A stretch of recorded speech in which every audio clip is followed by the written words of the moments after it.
بسم اللہ الرحمن الرحیم۔ حضور محمد صلی اللہ علیہ وآلہ وسلم نے فرمایا، آدمی کی جماعت کے ساتھ نماز گھر میں یا بازار میں پڑھنے سے 25 درجہ زیادہ بہتر ہے۔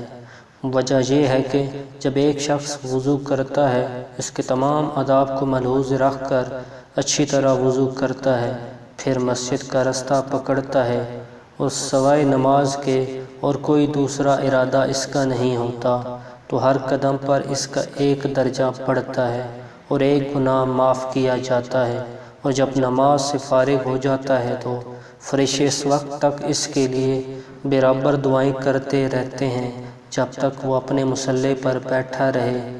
کہتے ہیں، اے اللہ اس پر اپنی رحمتیں نازل فرما، اے اللہ اس پر رحم کر۔